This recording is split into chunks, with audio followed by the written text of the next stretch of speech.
asked about praying about becoming the new directors. The previous director who Michelle and I had worked under different times in the past had passed away unexpectedly the year before.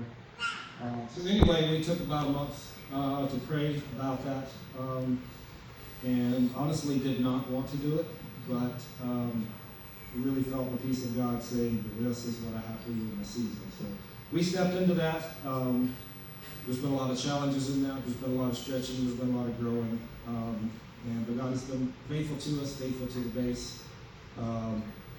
We basically started with a facility, and we really spent the first year with a lot of words from some other YWAM groups that just said, take this season, a season of rest, a season of rebuilding, and quit striving. So that's a challenge to do, especially a guy that tends to be a workaholic. So but we got through that first year a few times trying to make things work, and then realizing we were going down that path of striving.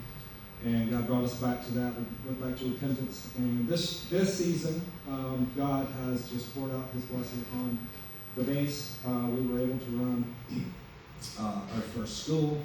How many here are familiar with what Youth with a Mission is? Is there anybody here that knows much about it? Okay, so just to give you a little overview, Youth with a Mission is the world's largest Christian training and sending organization. We have a presence in almost every nation of the world, even closed nations to Christianity. There is a presence that operates in secret underground. YWAM was founded in 1968 by a gentleman by the name of Warren Cunningham. God gave him a vision of young people washing on to the shores of the nation. His heart and goal was to use young people. Lauren was a part of the AG church, and he approached the church and they said, there's no way you have to have formal training in school and education. So he was really hurt by that, but God had a bigger plan than what the AG church could have done. And this is YWAM is a non-denominational, worldwide Christian movement that is still thriving to this day. The founder, Lauren Cunningham, passed away October of 23. But with the foundation principles and the wisdom that God gave him to lay out YWAM, we are still thriving as an organization worldwide. So we thank God for that. The vision of our particular YWAM base, each base has a little bit different vision. Our base was founded in 1976, so next summer we will be celebrating our 50th anniversary.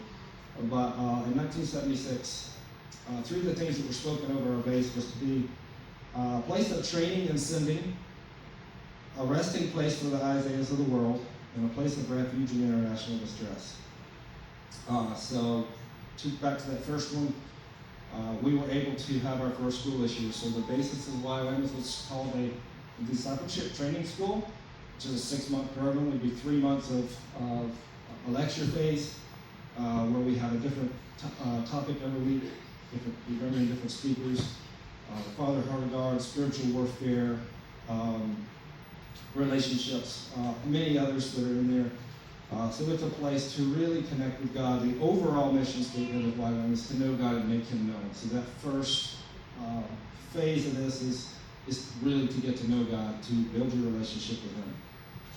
And then after the first 3 months, the second phase is an outreach phase. So our particular base has, and this goes back to the history of founding of the base, to the Himalaya region. So we have a team right now of 5 students and 2 staff. They just left Nepal. They were in Nepal for 8 weeks, and they just transitioned to Nepal to India about a week ago. They have a few more weeks there before there's so many specific words that God gave our team to go to these places, and it's really cool to see those pieces coming together. So like I said, this is our first school that Michelle and I have got to run as the directors of the base. We also run a program for high school students called a Summer of Service and Training. So that's 13 to 17-year-olds. We weren't planning on running that this year, and God dropped that in our laps, and we had 8 students for that. And just was wonderful times structured like a mini DTF, so we have a week of lecture, going over the same topic, just really cramming it into a week. And then we do outreach projects with them. We do community projects within our local town and neighbors and anyone we can help out.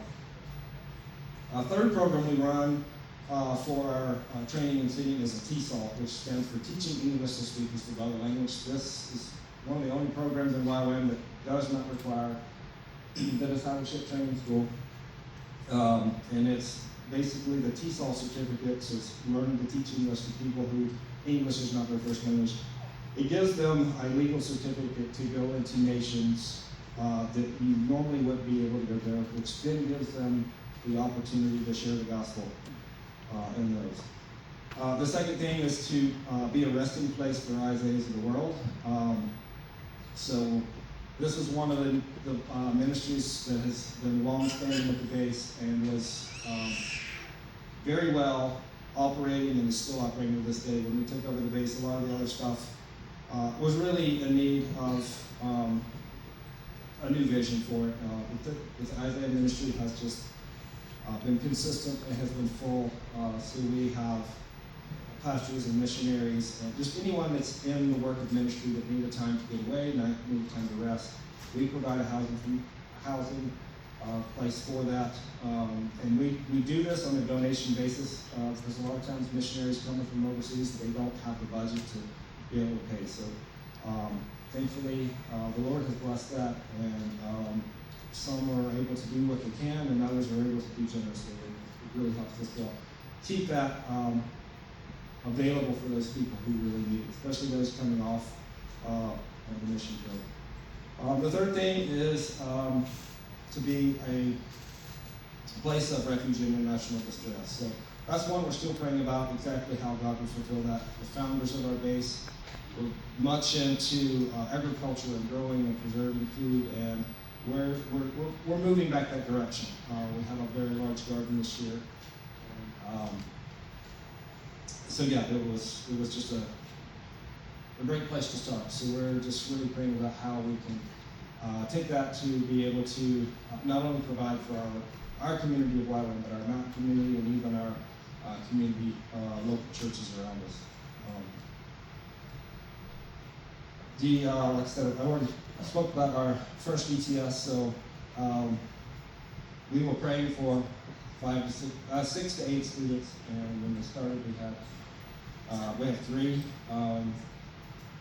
3 is very challenging to do it, which is because we really don't even break even, but we felt the God say, do it.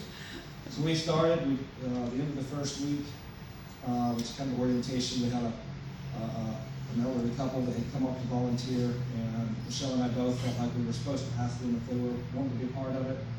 One of our staff members said, hey, I think we're supposed to ask. So come around the weekend, we pulled them aside and said, hey, I think you guys, would you like to be part of it? We felt we were too old.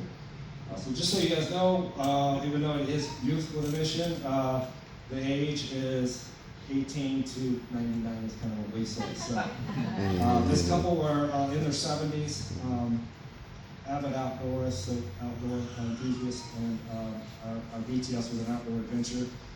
So we asked them, they prayed about it over the weekend, and they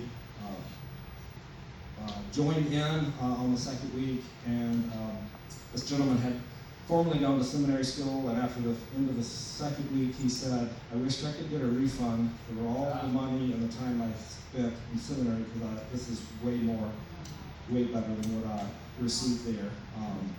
So that was really encouraging to us. Anyway, this couple was in their 70s, so we have a 17-year-old, a 19-year-old, a 22-year-old, and then a 72, 73-year-old on this. There's a slideshow. If you want to, I don't know if it's working or not, put it in the very play. Okay. Awesome. I didn't realize that. Thank you. So anyway, it has just been only what God could have done to ordain that group to put together. I mean, they all meshed together like they had always known each other.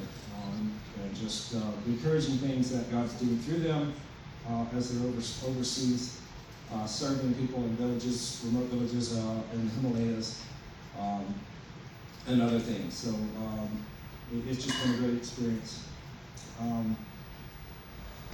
Coming up, I mentioned a minute ago, this coming summer is our 50th anniversary. So Michelle and I were a part of the 40th anniversary 10 years ago. So we're really looking forward. We've got the ball moving to make preparations for that. So we would love your prayers in that. If you guys would like to learn more about how you can be involved, more about what YWAM is, what YWAM does, we'll be in the foyer after service, and we'd love just to have an opportunity to connect with you guys. And again, I just thank you, our church family, for just having your backs and being on for us. So thank you.